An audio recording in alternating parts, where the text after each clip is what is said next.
Hello बच्चों, कैसे हो आप सभी लोग। उम्मीद है आप सभी लोग बहुत अच्छे होंगे। आज हम डिस्कस करने जा रहे हैं अकाउंट्स का चैप्टर नंबर 2, जिसका नाम है बेसिक अकाउंटिंग टर्म्स।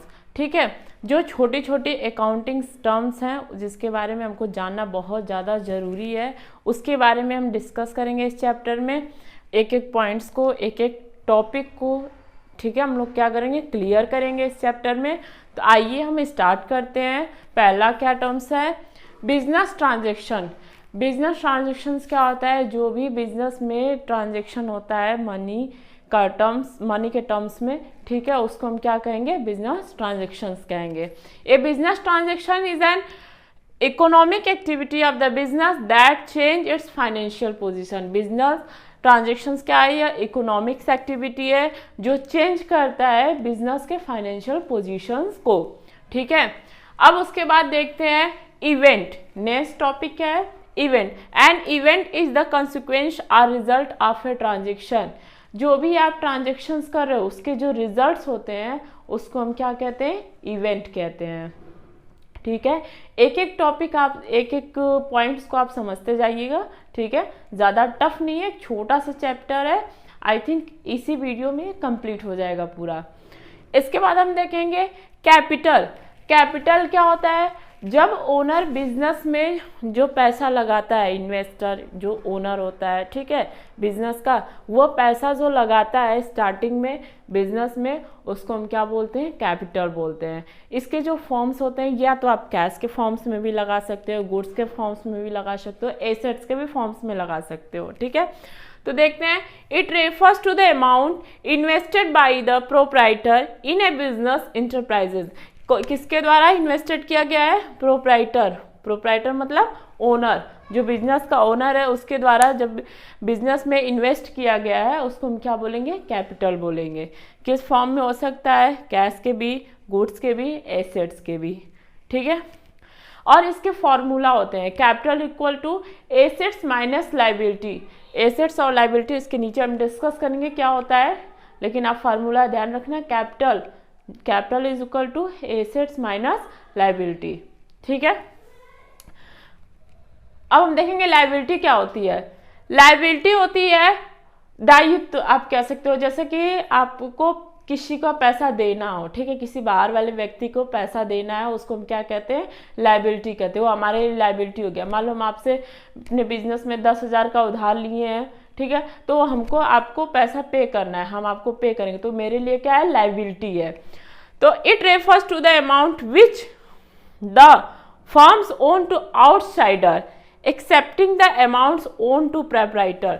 देखो, वह पैसा जो हमको बाहर वाले को पे करना है, अगर हम ओनर है बिजनेस को तो हमारे पैसे को लाइबिलिटी हम नहीं बोलेंगे, जो हम बिजनेस में लगाए हैं वो लाइबिलिटी नहीं है। लेकिन बाहर वाला से हम लिए हैं, बाहर वाले को हमको देना है, वो पैसा उधार में हम लिए हैं, वो हमारे लिए लाइबिलिटी होता है। एक देखो लिखा हुआ साफ साफ, एक्सेप्टिंग मतलब जो ओनर है उनको छोड़ के, उनके पैसे को नहीं।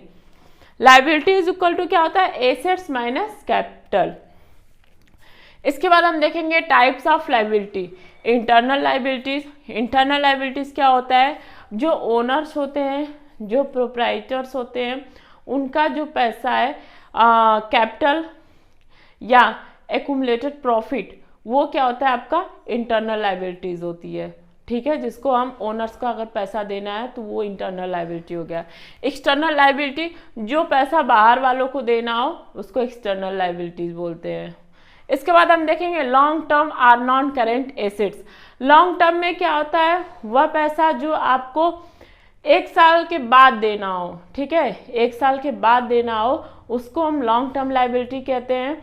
और वह पैसा जो आपको 1 साल के अंदर ही देना हो किसी को, उसको हम क्या कहते हैं, करेंट लाइबिलिटी कहते हैं। ठीक है, इसके बाद हम देखेंगे, डिस्कस करेंगे एसेट्स। एसेट्स क्या होता है, anything which will be enable a business enterprises to get cash और a benefit future in an assets.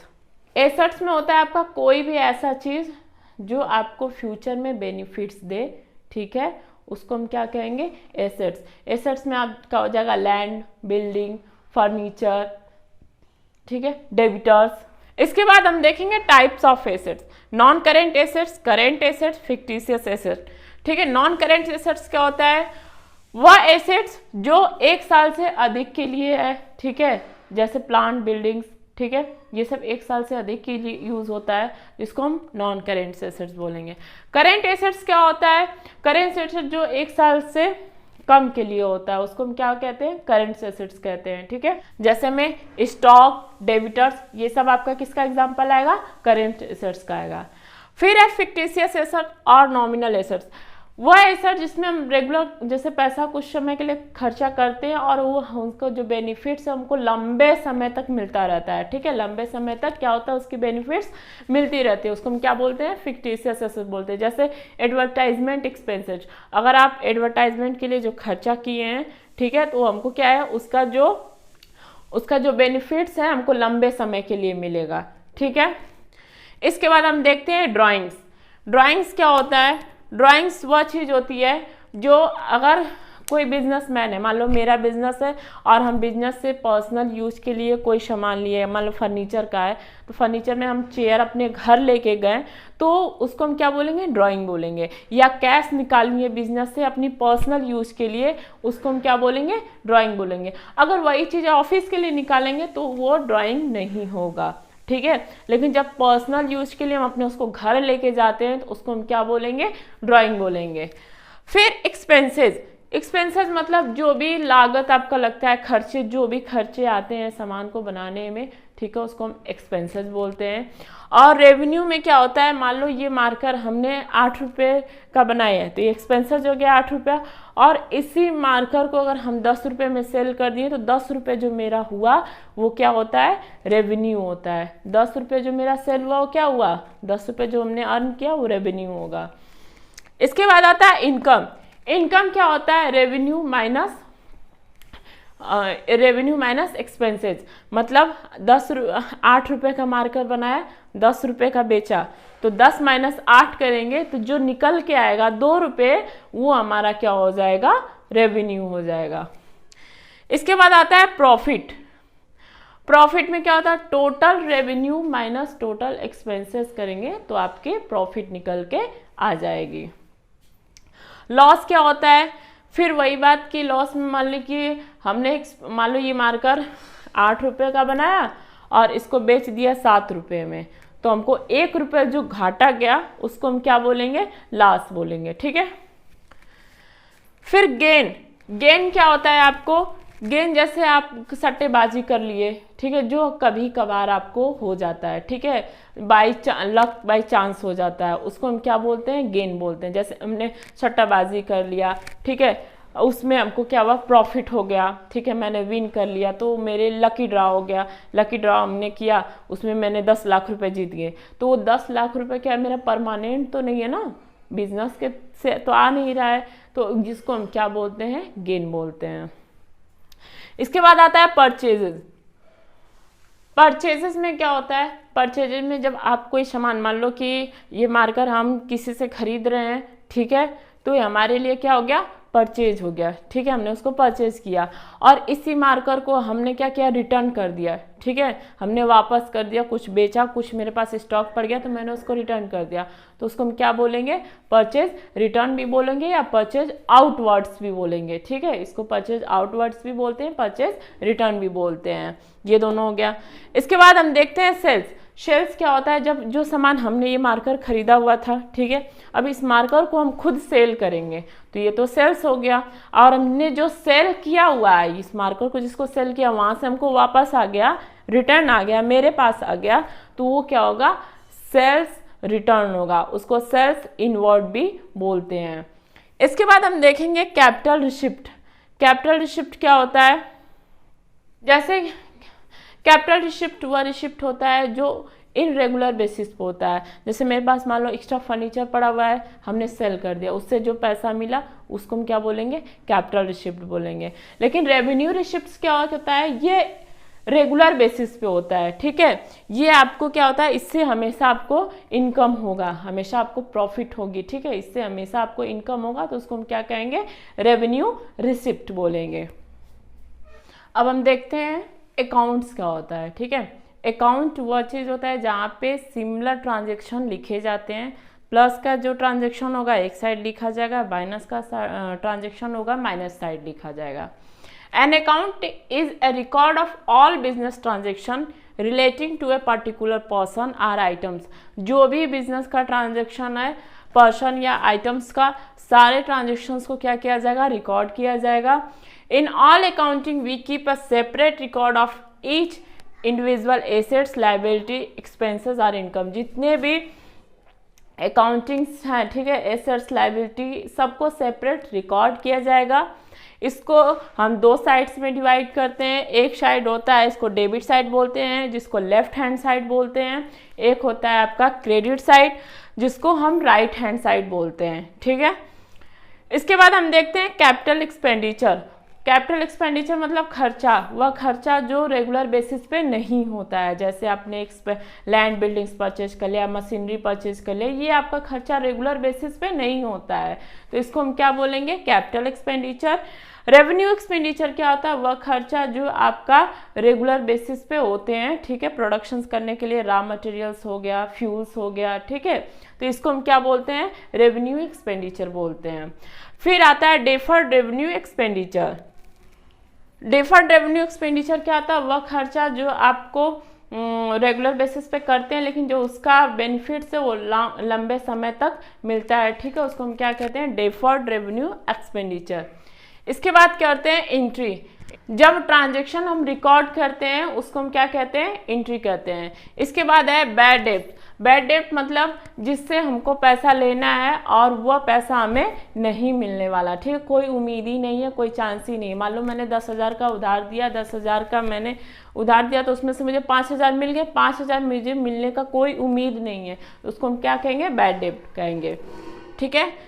Insolvent क्या होता है, इंसॉल्वेंट होता है जब कोई बिजनेस या पर्सन कर्जा बिल्कुल दे